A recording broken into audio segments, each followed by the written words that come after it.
falando, tudo bem com vocês? Aqui mais uma vez o professor Fernando Feitosa. Nós vamos aí, como eu falei na última aula 1, que tinha feito uma abordagem geral de alguns assuntos que foram vistos ano passado e que serão vistos ainda esse ano.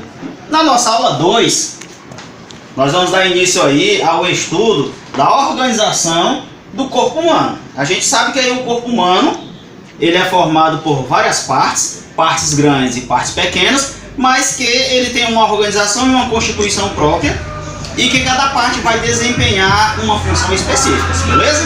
Então, beleza? Aí a gente vai começar o estudo dessa organização do corpo humano. Nós vamos começar pela célula. Eu vou tentar explicar o que é uma célula, do que ela é feita e para que ela serve, certo? Então a célula, ela é a minúscula parte que forma o corpo humano, certo? Quando todos os seres vivos vão ser formados por células. Quando o ser vivo é formado por uma única célula, ele vai ser chamado de unicelular, ou seja, só uma. Mas se o ser vivo tiver mais de uma célula, 200 mil, 300 mil, trilhões de células, eles vão ser chamados de... Então, por volta de 1665, Robert Hooke, observando um microscópio que ele mesmo inventou, observando a casca da árvore, ele observou alguns espaços vazios da casca dessa árvore. Então, esses espaços vazios depois foram sendo chamados de células, certo? Então, a gente tem três partes principais para a célula. Então, a célula vai ser composta por várias outras partes ainda menores do que ela, só pode ser observada no microscópio. E ainda assim, cada uma dessas pequenas partes vai desempenhar uma função diferente, ou seja, específica para que essa célula funcione. A gente vai entender por que depois da célula. Então, em uma célula a gente tem três partes principais. A gente tem a membrana, que é a camada que envolve essa célula por fora e que permite a entrada e saída de substâncias de dentro dessa célula. A gente tem o citoplasma, que é tipo uma gelatina, onde vai estar dentro desse citoplasma várias outras organelas importantes para a célula. E por último, e não menos importante, a gente tem um núcleo, que é ele que vai fazer a reprodução dessa célula. E por que precisa dessa reprodução? Porque quando uma célula morre, é necessário que apareça outra. Se lembra aí que quando você cai, que faz aqui o que a gente chama de pereba, de ferida, ou seja lá o que for, ela depois de um tempo vai cicatrizar. E por que cicatrizou? Porque no local apareceram células dos tecidos que foram desgastados na queda. E à medida que esses tecidos foram aparecendo, o ferimento foi cicatrizando. Então as células precisaram ser reproduzidas. E quem faz esse papel é o núcleo. Membrana, só revisando, repetindo para memorizar. A membrana, ela vai controlar a entrada e saída de substâncias da célula. Que substâncias? Água, sais minerais, oxigênio. Tudo que for preciso, oxigênio não, que você vai ter um componente da célula que faz a respiração para ela. Mas aí a membrana, ela vai controlar a entrada e saída de água, líquidos, sais minerais que forem necessários. O que não servir dentro da célula vai sair, mas quem controla é ela. O citoplasma contém as outras organelas, os outros componentes da célula necessários a ela. E por último o núcleo, que vai onde está guardado as informações genéticas, o famoso DNA, e que vai fazer a reprodução da célula. Beleza? Vamos agora para o próximo nível de organização, que são os tecidos. Bom, e agora saindo das células, a gente viu que a gente estava estudando a organização do corpo humano. Então essas células, elas vão se juntar uma à outra para formar os tecidos. Não é o tecido lá que forma a sua roupa, não, é os tecidos do corpo. E aí a gente vai ter quatro tipos de tecidos principais. A gente tem o tecido epitelial. Esse tecido, qual é a função dele? É revestir superfícies. Por exemplo, a sua pele vai ser coberta por um tecido chamado epitelial. As células nesse tecido, elas estão extremamente juntas, organizadas. E para que elas servem?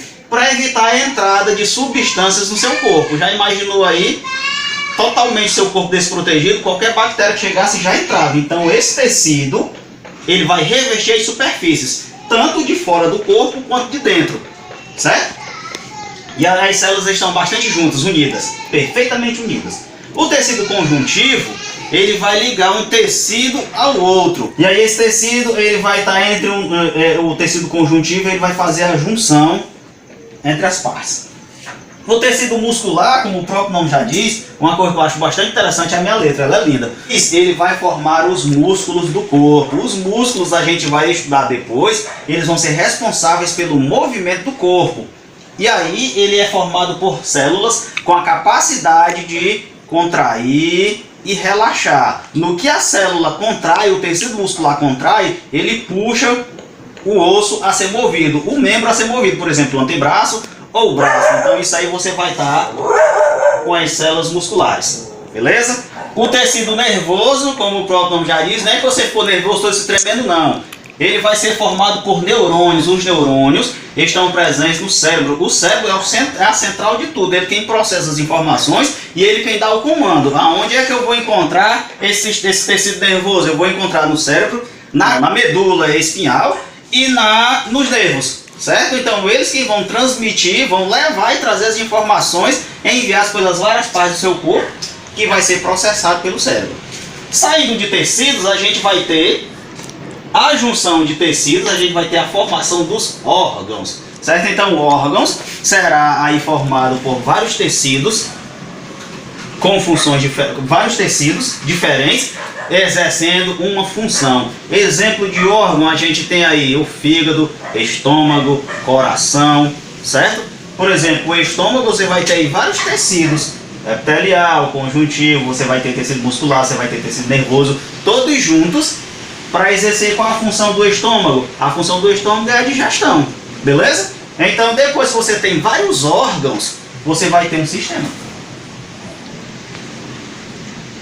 Exemplo de sistema, o sistema digestório, que é formado aí pelo estômago, intestino grosso, intestino fino. Você vai ter aí como órgão anexo o fígado, que vai atuar na digestão. Então quando você tem vários órgãos trabalhando em conjunto e cada um diferente do outro, você vai ter o sistema, certo? No nosso caso, o organismo.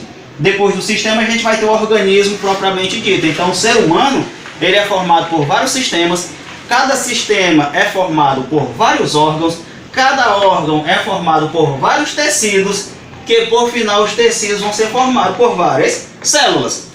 Beleza, galera? Então qualquer dúvida, vocês ainda não estão com o livro, mas vão receber, pode aí aprofundar essa leitura. Não tiver livro, você pode entrar em contato comigo, que eu estou a tarde toda à disposição. Beleza? Então a nossa aula 2 encerra aqui. Segue aí as nossas atividades. Um forte abraço, atenção nas atividades e até a próxima.